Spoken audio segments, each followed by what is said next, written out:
Hay un momento, justo antes del impacto, en el que el tiempo se ralentiza, la respiración se entrecorta y el destino decide quién vive y quién se convierte en un recuerdo. En el mundo del deporte, adoramos la invencibilidad, el delantero imparable, el piloto intrépido, el equipo inquebrantable. Pero, la cruel verdad, incluso las leyendas son mortales. Algunos no caen en el campo, sino en el cielo, en la carretera o al volante, abatidos no por sus rivales, sino por el propio destino. Hoy recordamos a aquellos atletas cuyas vidas no acabaron con el pitido final o la bandera a cuadros, sino en tragedia. Jets privados, vuelos charter, accidentes en fracciones de segundo. Historias que empezaron con promesas y terminaron en luto. No se trata solo de pérdidas, se trata de los ecos que dejaron tras de sí, los asientos rotos de los estadios, el silencio tras el himno, las camisetas congeladas en el tiempo. Estos son los trágicos accidentes en los que murieron atletas famosos. Diogo Jota, una vida brillante demasiado corta, 2025. 3 de julio de 2025. Una noche cálida en la autopista española A52, cerca de Zamora. Diogo Jota, de 28 años, y su hermano pequeño André conducían un Lamborghini Huracán alquilado, camino de Portugal a Santander, para coger un ferry de vuelta a Inglaterra. Diogo había sido operado recientemente de los pulmones y le habían aconsejado que no volara. Debería haber sido un viaje tranquilo. En lugar de eso, se convirtió en una pesadilla. Poco después de medianoche, al adelantar a otro vehículo, uno de los neumáticos del Lamborghini explotó. El coche se salió de la carretera, cayó en una zanja y estalló en llamas. Los dos hermanos murieron en el acto. Diogo Jota acababa de casarse 11 días antes con Rute, su pareja desde hacía muchos años. Dejaba una familia joven, con 3 hijos. En cuestión de segundos, el fútbol perdió no solo un talento, sino un marido, un hermano, un padre. Jota no era ajeno a la perseverancia, desde sus inicios en Gondomar hasta su ascenso en el Oporto, pasando por el regreso del Wolves a la Premier League y su conversión en una pieza clave del Liverpool de Jürgen Klopp. Sus movimientos precisos, sus remates depredadores y su actitud desinteresada le hicieron muy querido. No era llamativo, era eficaz, silenciosamente brillante. Para Portugal, estaba llegando al estrellato. Casi 50 internacionalidades, 14 goles y una parte vital de un equipo que había ganado 2 Ligas de Naciones. Estaba llamado a liderar el ataque en el Mundial de 2026, y entonces, silencio. La noticia conmocionó al mundo del fútbol. Clubes de toda Europa guardaron un minuto de silencio. Los jugadores se derrumbaron en los entrenamientos. Compañeros de equipo compartieron fotos, recuerdos, notas de voz, cualquier cosa para dar sentido a la pérdida. Pero nada pudo. Estaba en su mejor momento, tanto físico como vital. La temporada anterior había ayudado al Liverpool a conquistar la Premier League, marcando goles decisivos con una calma quirúrgica. Acababa de abrir una academia en su ciudad natal, con el objetivo de ayudar a los niños que le recordaban a sí mismo. Pero el destino tenía otros planes. Ni una entrada, ni una caída, solo un neumático reventado en una carretera oscura. En su ciudad natal, miles de personas se reunieron en silencio. Su camiseta estaba colgada en la iglesia. Su nombre se susurraba entre sollozos. Y en Liverpool, Anfield permaneció en silencio por una vez. La COP lucía un enorme mosaico con el número 20. Las bengalas rojas ardían como velas. Las bengalas rojas ardían como velas. Jota nunca jugó para ser una superestrella. Jugó para marcar la diferencia. Y aunque ya no esté, esa diferencia resuena más fuerte que nunca.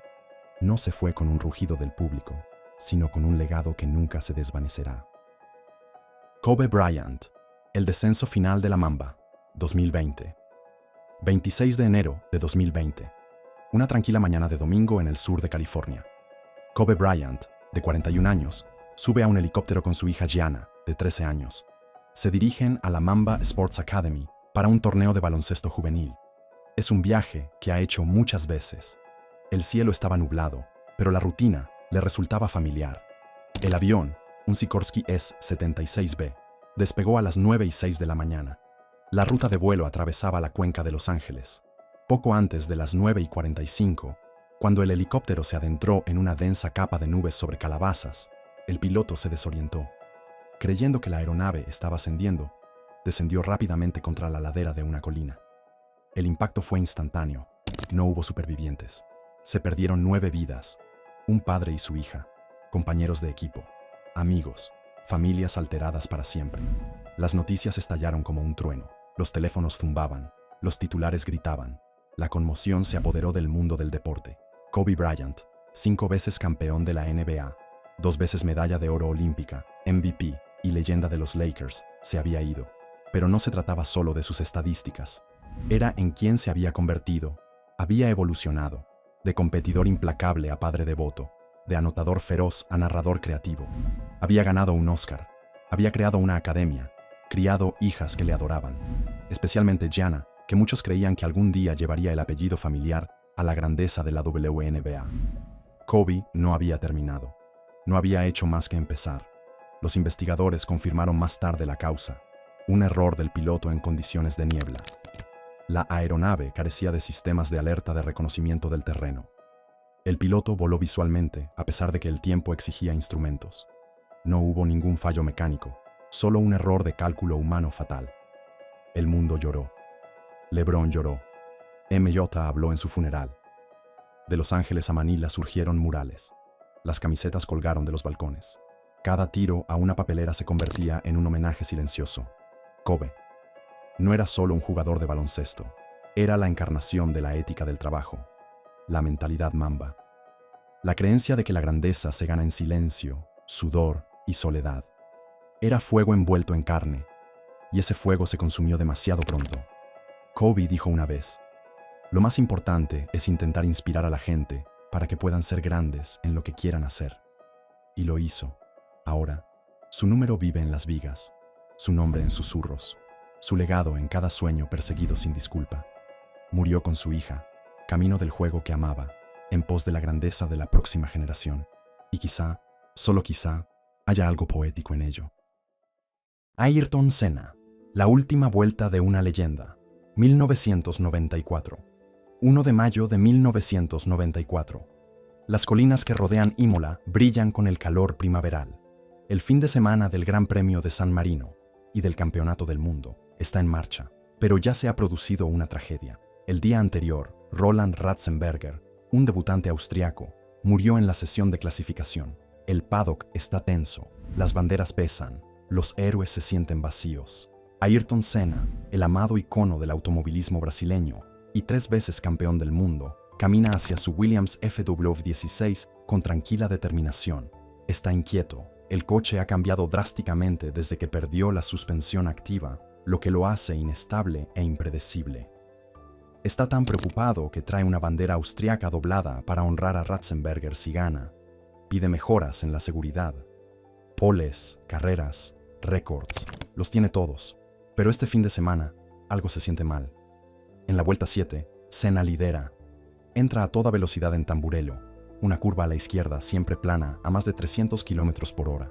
Entonces, casi a cámara lenta, su coche se sale de la trazada, golpeando una barrera de hormigón desprotegida a la derecha. El morro y la rueda delantera derecha se desprenden. El impacto es devastador. Una rueda penetra en el habitáculo y golpea la cabeza de Senna. Los equipos de emergencia responden al instante. Le practican una traqueotomía en la pista. Un helicóptero lo traslada al Hospital Maggiore de Bolonia. Brasil y el mundo esperan durante horas. Hora oficial de la muerte, 18:40 Cest. Tenía 34 años. El fallecimiento de Senna conmociona al mundo del automovilismo. Las retransmisiones oscurecen las tribunas. Los comentaristas expresan su horror. Una generación se da cuenta de que incluso su estrella más brillante puede caer en un instante. Se abre una investigación. La telemetría muestra un fallo en la columna de dirección justo antes del impacto. Los tribunales italianos determinan que la columna no era lo suficientemente resistente después de soldar una extensión. Fue un fallo mecánico, una modificación precipitada, responsabilidad del equipo. Patrick Head es finalmente declarado culpable, aunque nadie es encarcelado. Pero para entonces, el daño a las vidas y a la confianza ya está hecho. Las secuelas son sísmicas. Las medidas de seguridad se modifican de la noche a la mañana. Tamburello se convierte en una chicane. Se elevan los laterales de la cabina y se refuerzan los cascos. Renace la Asociación de Pilotos de Grandes Premios. El futuro de la F1 cambia para siempre, en nombre de Senna. De vuelta en Brasil, el dolor se convierte en ritual. Más de 500,000 de personas hacen cola para presentar sus respetos. Las banderas cuelgan a media asta. Su ataúd vuela a casa, escoltado por casas. Durante días, el mundo llora a su campeón caído. Ayrton Senna dijo una vez: "No puedes adelantar a 1320 pies por delante de ti". Se refería a una pista, pero lo maravilloso es lo lejos que llega su legado en el tiempo, décadas después. Murió persiguiendo la excelencia. Vivió para inspirarla. Y el hueco que dejó en la seguridad de las carreras, imperdible. Los Busby Babes, el día que murió Manchester, 1958. Eran jóvenes, eran rápidas, eran el futuro. Los Busby Babes del Manchester United no eran solo un equipo de fútbol, eran un fenómeno, una generación de niños de clase trabajadora convertidos en campeones por un visionario, Matt Busby. Fueron construidos, no comprados, criados, no reclutados. El equipo más joven en conquistar Inglaterra, marchando por Europa con arrogancia y alma. Y entonces llegó el vuelo. 6 de febrero de 1958. Aeropuerto de Múnich-Riem. El equipo acababa de empatar contra el Estrella Roja de Belgrado. Los ánimos estaban caldeados. El futuro llamaba. Pero primero, una parada para repostar en la nevada Baviera. El reloj marcaba las 3 de la tarde. El avión intentó despegar. Una vez, 2 veces. Hielo en la pista. Siguió un tercer intento. Pero esta vez, no despegó. El avión derrapó. Se estrelló contra una valla. Se estrelló contra una casa. Silencio. Luego fuego. 23 vidas perdidas. 8 de ellos jugadores del United. Entre ellos, Roger Byrne, el capitán de hierro. Tommy Taylor, el delantero más letal de Inglaterra. Eddie Coleman, el ejecutor con cara de niño. Y Duncan Edwards, la joya de la corona. Solo 21 años, y ya aclamado como el mayor talento inglés jamás nacido. No murió instantáneamente. Se aferró a la vida durante 15 días. Las enfermeras susurraban que preguntaba: ¿a qué hora es el saque inicial? Pero sus heridas eran demasiado graves. Cuando falleció, fue como si la propia Inglaterra hubiera dejado de respirar. En Manchester, Old Trafford estaba cubierto de telas negras. Los niños lloraban. Las familias encendieron velas. Los periódicos solo publicaban una palabra: tragedia. Pero en medio del dolor, algo desafiante se agitaba. Matt Busby, hospitalizado, destrozado, luchando contra la muerte, susurró a su ayudante: que la bandera siga ondeando. Y así lo hicieron. Supervivientes como Bobby Charlton y Bill Foulkes volvieron a los terrenos de juego. Plantillas improvisadas, botas prestadas. Una ciudad volvió a coser su corazón partido a partido. 10 años después, en 1968, el United estaba en lo más alto de Europa. Campeones. En Wembley, el Charlton levantó el trofeo. Matt Busby lloró. Los fantasmas de Múnich, por fin honrados. Las Busby Babes nunca envejecieron, por eso las recordamos. No eran solo futbolistas, eran un sueño interrumpido, congelados en la juventud, inmortales en la memoria. Cada año, el 6 de febrero, doblan las campanas, y en Old Trafford, una frase resuena en las gradas: nunca moriremos, porque algunos equipos juegan el partido, pero otros se convierten en el juego. Chapecoense, el vuelo que nunca aterrizó, 2016. Eran modestos, no superestrellas, pero estaban en un viaje de sueños, y estaban a un vuelo de la gloria. El Chapecoense, un pequeño club brasileño de una diminuta ciudad de Santa Catarina, nunca había pisado el escenario continental. Hasta 2016.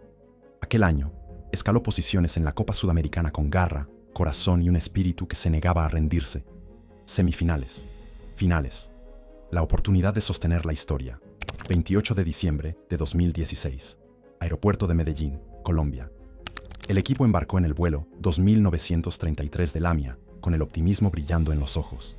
Era un ATR-72 fletado, pintado con el verde y blanco del club. Junto a ellos, 6 empleados, periodistas y amigos. El destino, el partido más importante de su historia, la final de la Copa Sudamericana, su primera final continental, el apoyo de 100 millones de corazones brasileños. A las 21:27, el avión despegó hacia el cielo nocturno.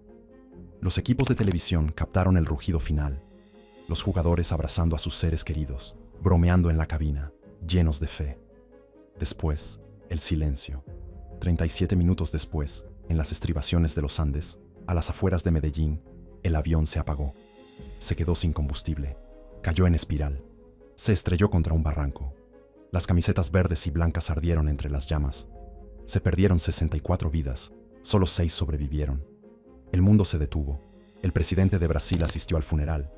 Los aficionados cubrieron el estadio con una pancarta rota. Por Chapecó, con la eternidad. Por todas partes caían lágrimas en cascada. La Conmebol concedió el campeonato al chapecoense como un gesto nacido del dolor colectivo. Fue más que una tragedia, se convirtió en un renacimiento. Lo que siguió fue un milagro del espíritu humano. Clubes de todo el mundo donaron jugadores, dinero, camisetas. De las cenizas surgió un equipo reconstruido, construido a base de préstamos y buena voluntad. El chapecoense volvió a los terrenos de juego en meses, no solo para jugar, sino para curarse. En 2017, en su primer partido, en casa de la Liga de Campeones, el estadio proyectó los nombres de los fallecidos antes del saque inicial. Los aficionados permanecieron solemnes, con brazaletes negros en alto y velas blancas encendidas. Se llamaban a sí mismos eternos. Los caídos, inmortalizados sobre el terreno de juego. Y cada vez que el chapecoense salta al campo, de verde y blanco, esas 64 almas corren con ellos. Porque, a veces, el corazón de una tragedia sigue latiendo, más fuerte, siempre verde.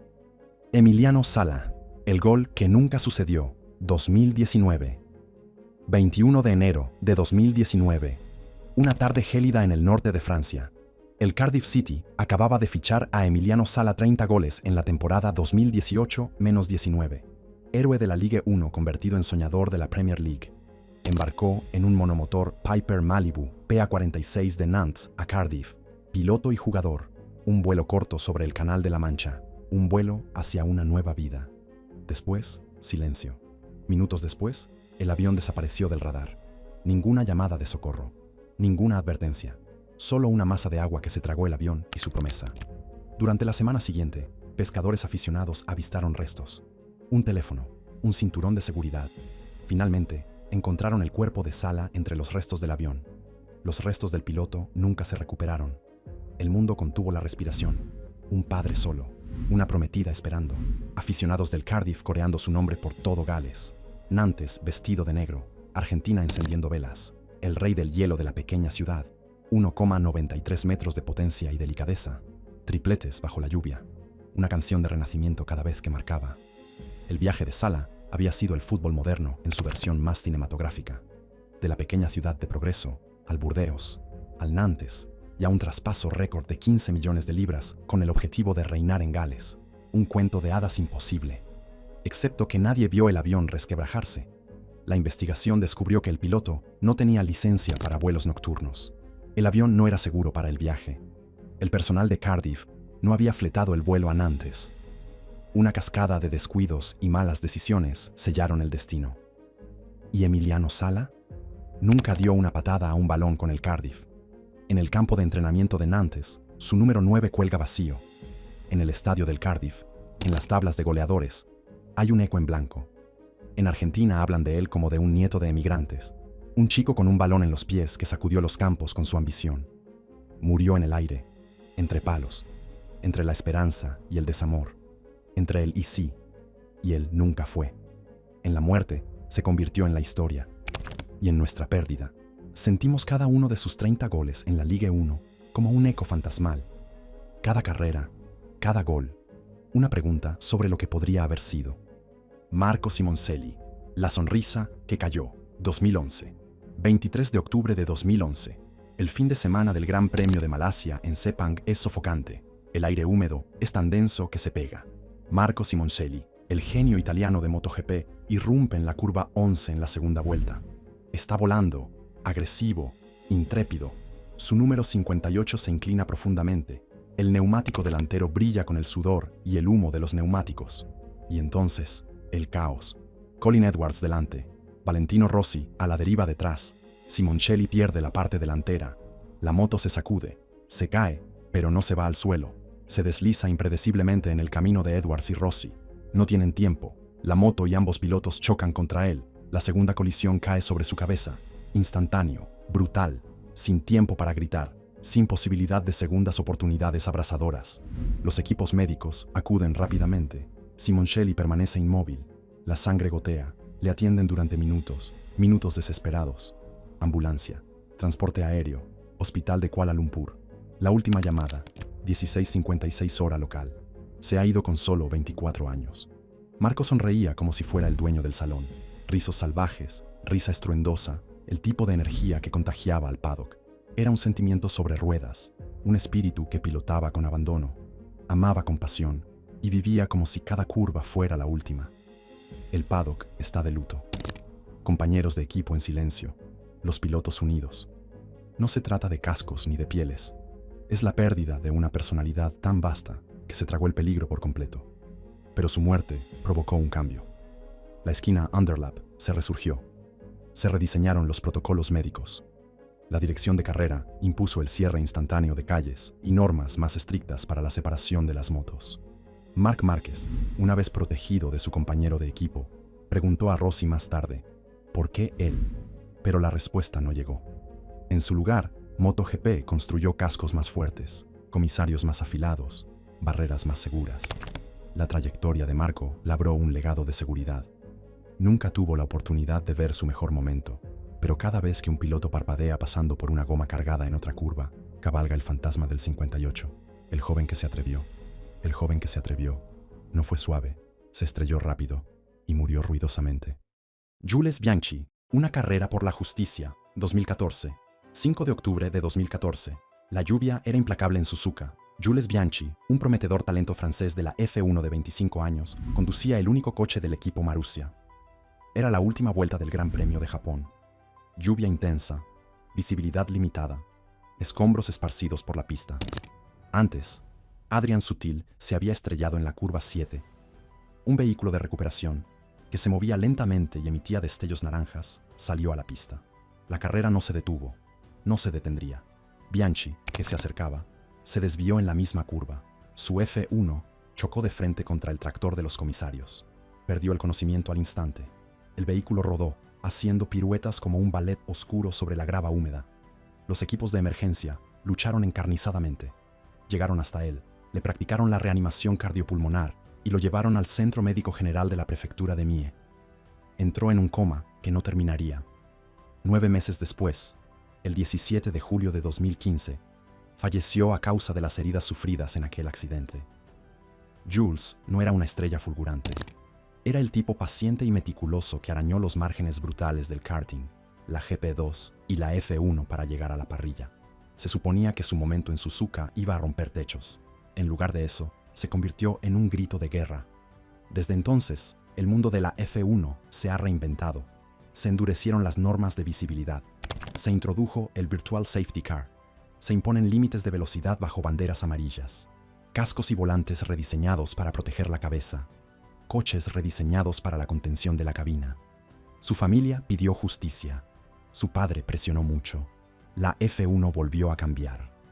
El nombre de Jules se lee en la pizarra negra de la tragedia, pero en algún lugar de las fábricas de plata y los laboratorios de diseño, los ingenieros susurran su nombre. Construyen coches más seguros. Ese es su legado. No terminó la carrera, pero cambió el deporte. Dale Earnhardt Sr. La última vuelta intencional, 2001. Era Daytona International Speedway, 18 de febrero de 2001. El rugido de las 500 millas por hora, el mar de banderas a cuadros, el olor a goma quemada. Dale Earnhardt Sr., el intimidador, dominaba la era dorada de la NASCAR. Duro como botas viejas, feroz como una tormenta, amado como un icono. A las 17 horas 16 minutos, en la última vuelta de las 500 millas de Daytona, hizo su último movimiento, en el trióvalo, empujando por la posición, porque él siempre empujaba. Carrera a 3 bandas. Contacto. Su coche salió disparado de la curva 4, de frente contra el muro de contención. Instantáneo. Fatal. Earnhardt tenía 49 años, con 7 campeonatos de la Copa, más de 75 victorias y millones de fans. Pero esto no fue solo un accidente, esto fue un cambio sísmico. En el momento en que el comentarista de Fox, Mike Joy, susurró, «Oh no, se ha estrellado», luego todos los corazones de la NASCAR se detuvieron. El campo pasó por la línea de meta en silencio. Un deporte en el limbo. Las investigaciones fueron rápidas. Un cinturón de seguridad roto. Sin reposacabezas. Un latigazo cervical mortal. La NASCAR, durante mucho tiempo resistente al cambio, de repente vio la necesidad. Al final de la temporada, Los cascos habían mejorado. El dispositivo Hans se encadenó a las cabinas de pilotaje. Paredes más seguras sustituyeron el metal por espuma absorbente de energía. Años después, Kyle Larson describiría el fallecimiento de Earnhardt como la mayor llamada de atención de la NASCAR. Cada piloto que se subió después de 2001 corrió gracias a él. Más seguro, más rápido, vivo. El funeral de Dale atrajo a decenas de miles a Daytona. Las banderas ondeaban a media asta. Cada cabeza se inclinó. Ningún ojo se secó. Hoy, cuando los motores se encienden en Daytona, los fans saludan con un puño en el casco. Ese sello de respeto. Porque el hombre que gobernó el circuito murió haciendo lo que amaba y salvando incontables vidas en el proceso. Entró en la inmortalidad con un último y violento golpe en la historia.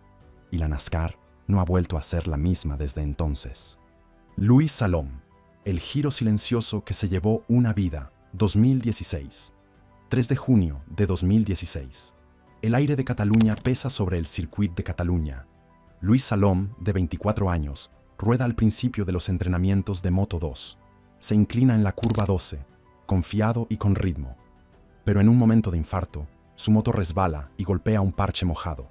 Sale volando y da una voltereta de vuelta a la pista, justo debajo de las ruedas de otro piloto. Los pilotos se dispersan. Los comisarios de la curva entran en acción. Salom es trasladado de urgencia al Hospital General de Cataluña, pero sucumbe a las heridas sufridas en la cabeza horas más tarde. El paddock se queda en silencio. Salom no era un campeón, pero era muy querido. Español, fiero, intrépido, siempre persiguiendo chispas más allá del miedo. Iba a subir a MotoGP, la máxima categoría del motociclismo. Se aferraba al honor y a la esperanza cada vez que aceleraba el motor. Su muerte fue un duro golpe. El circuito se rediseñó casi al instante. Las vallas se desplazaron hacia atrás. Se ampliaron las zonas de salida. Los pilotos presionaron para que se establecieran normas más seguras en todos los niveles del motociclismo. Louis no llegó a la última vuelta, pero su accidente cambió la forma de los futuros. Coches, motos, cascos, barreras, construidos para ser más seguros en su memoria. Colin McRae, la última etapa del Rey del Rally, 2007. 15 de septiembre de 2007. Las tierras altas de Escocia resplandecen con la luz de principios de otoño, mientras Colin McRae, de 39 años, la leyenda de los rallies más famosa del Reino Unido, conduce el flamante helicóptero de su hijo sobre una remota finca cercana a su casa en Lanarkshire. Regresa de un vuelo rutinario. Su pareja, su hijo Johnny, de 8 años, y un amigo de la familia, Graham Duncan, van a bordo. Cuando la aeronave cruza una cresta, se inclina repentinamente hacia adelante y roza una línea de árboles que se agrava. Los patines se clavan en el musgo y las ramas. El helicóptero vuelca. En cuestión de segundos, es una ruina. No hay rescate, solo silencio tragado por el bosque. Colin, Johnny, Graham, los tres perecen en el acto. Exactamente 30 años después del accidente mortal de su padre Johnny McRae al volante, Colin corre la misma suerte, esta vez por las aspas del cielo. Parece una simetría cruel y fatal. En los rallies, Colin fue revolucionario, un intrépido salto a lo desconocido. Campeón del mundo de rallies en 1995. El primer británico en ganar ese codiciado título desde los años 70. Un pionero, un showman, en control del coche, agresividad, corazón. Enseñó a una generación a orbitar al límite. Su accidente de helicóptero conmocionó a un mundo del deporte que ya se había oscurecido demasiado pronto. Los homenajes en línea parpadeaban como la luz de las velas. Los aficionados se reunieron. El aire crepitaba de dolor e incredulidad. La investigación nunca encontró un fallo mecánico. Apuntaba a un error humano durante el descenso en un terreno complejo y con escasa visibilidad. Nadie le culpó. Nadie podía hacerlo. Era un hombre que vivía en los límites, pero que murió donde los límites desaparecen. En lo sucesivo, el legado de Colin influiría en la conducta de los rallies y en las sesiones informativas sobre seguridad de los helicópteros. Pilotos más cuidadosos, evaluaciones del terreno más precisas, listas de control más gruesas. En las etapas de rally aún resuena su nombre cuando un piloto desata un caos controlado, cuando un coche arrasa la grava como una bestia, porque Colin McRae no huía del riesgo, bailaba con él. Su último vuelo fue tranquilo, un choque lejos del rugido del estadio, pero su eco nunca se desvanecerá. Roland Ratzenberger, La curva de aprendizaje imperdonable, 1994. 30 de abril de 1994. Clasificación en Imola. El eco del nombre de Senna todavía resuena después de una sesión con bandera roja. Roland Ratzenberger, de 33 años, lucha por su primera vuelta en la parrilla. Pilota para el pequeño equipo Simtek, bajo una inmensa presión para impresionar. Empuja el SB4 en la curva Villeneuve de alta velocidad. El alerón delantero choca contra un bordillo. El coche se va recto y choca contra un muro de hormigón a unos 314 km por hora. El impacto es instantáneo y fatal. La muerte de Ratzenberger rompió la complacencia. Un fin de semana después, caería un gigante más famoso, pero este novato fue el primero. La F1 ya no podía aceptar la muerte como parte del trato. Una oleada de reformas en materia de seguridad se extendió por el paddock. Chicanes, laterales de cabina más altos, barreras de seguridad más fuertes, mejores instalaciones médicas. Los propietarios de los circuitos y los equipos se apresuraron a rediseñar los coches y los circuitos. El nombre de Roland no se gritaba en los estadios, no ganó carreras, pero en el silencioso duelo que precede a una vuelta de clasificación, desencadenó una revolución en materia de seguridad. Payne Stewart, la última ronda de la leyenda del golf, 1999. 25 de octubre de 1999. Evento del Champions Tour en Amarillo, Texas. Payne Stewart, de 42 años, conocido mundialmente por su estilo y deportividad, regresaba a Estados Unidos tras una semana de gira regular. Su avión privado, un Beechcraft King Air C-90, perdió presión en la cabina a 40.000 pies. El sistema de presurización falló y la tripulación y los pasajeros, entre ellos Stewart, quedaron inconscientes. El avión navegó con el piloto automático durante más de una hora antes de precipitarse en un campo cerca de Mina, Dakota del Sur. Los equipos de emergencia encontraron el avión intacto, pero todos los pasajeros habían muerto. Fue una tragedia extraña y escalofriante. Un hombre conocido por sus polos y gorras planas, que había ganado el Abierto de Estados Unidos y el campeonato de la PGA, se había ido en un silencio demasiado profundo para medirlo. Su muerte obligó a introducir cambios radicales en el reglamento. Se mejoraron las alarmas de presurización. Se mejoraron los sistemas de máscaras de oxígeno. Los pilotos se entrenaron para los vuelos fantasma. Los cielos de los aviones privados se volvieron más seguros porque una de las grandes luminarias del golf se desvaneció en pleno vuelo. Shoya Tomisawa, el joven prodigio silenciado, 2010. 5 de septiembre de 2010. Gran Premio de San Marino en Misano. Los pilotos de moto, 2 se alinean. El joven talento japonés, Shoya Tomisawa, de 19 años, está entre ellos. El público galo está húmedo bajo el sol del mediodía. En la primera vuelta, bajo la cresta que precede al curbone, Tomisawa tumba su scooter y pierde la parte delantera. Cae con fuerza. Mientras la moto derrapa, el pelotón se agolpa. Héctor Faubel y Alex de Angelis se preguntan, ¿dónde se ha metido? Pero ya es demasiado tarde. Está escondido en la maraña de motos. El impacto es brutal y rápido. Tomisawa es trasladado al hospital, pero no recupera el conocimiento. Muere esa misma tarde. Aún no había ganado Moto 2. Pero era querido, amigo de todos. Su carisma brillaba en el paddock. MotoGP lloró a un hermano, no a un campeón. Los diseñadores de circuitos y los comisarios mejoraron las salidas de pista, los ángulos despejados y los protocolos de cambio. Moto 2 aprendió nunca más en el barro de Misano. José Antonio Gallardo, el talento olvidado, 1987. 15 de agosto de 1987, Málaga, España. José Antonio Gallardo tenía solo 21 años, un delantero emergente de la cantera del Real Madrid. Aquel día saltó al terreno de juego como cualquier otro, en forma, intrépido, ardiente. A mitad de un partido rutinario de reservas, se desplomó sin contacto, sin entrada, ninguna advertencia, solo la repentina y aterradora quietud de un cuerpo que no se levantaba. El personal médico acudió rápidamente, pero ya era demasiado tarde. Una cardiopatía no diagnosticada le había robado la vida en cuestión de segundos. No había lugar del accidente, no había restos, ni un monumento grabado en acero. Sin embargo, su muerte resonó en los estadios de una manera diferente, porque reveló un peligro invisible a los ojos, un peligro que no ruge, sino que susurra. A partir de ese momento, los controles cardíacos se hicieron obligatorios. Los desfibriladores empezaron a aparecer en las bandas y empezaron a salvarse vidas de forma silenciosa e invisible. El nombre de Gallardo no figura en los titulares de los libros de historia, pero su muerte obligó al fútbol a mirar hacia adentro, a proteger a sus jóvenes no solo de los placajes o las lesiones, sino del silencio. Y esa es la cuestión, ¿no? Algunos choques son ruidosos, algunos dejan llamas y acero retorcido, otros son silenciosos. un neumático que resbala, un rotor que falla, un latido que se detiene. Pero cada uno de ellos cambia el juego para siempre. Eran estrellas, pero más que eso, fueron llamadas de atención. Sus muertes reescribieron los libros de reglas, reconstruyeron las pistas de carreras, remodelaron los códigos de seguridad, convirtieron la tragedia en transformación. Y cada vez que se juega un partido, se corre una carrera, un vuelo aterriza con seguridad o se evita un accidente, en parte es gracias a ellos. El deporte siempre ha vivido al borde del riesgo, pero son los que hemos perdido, los que nos han sacado del abismo una y otra vez. Así que la próxima vez que te levantes y animes, tómate un segundo. Escucha el silencio que hay detrás del ruido. Porque esas leyendas siguen aquí, cabalgando con nosotros, corriendo a nuestro lado, grabadas en cada paso adelante más seguro. Gracias por quedarse hasta ahora. No dude en hacer clic en cualquiera de los vídeos de la pantalla para ver más contenidos similares.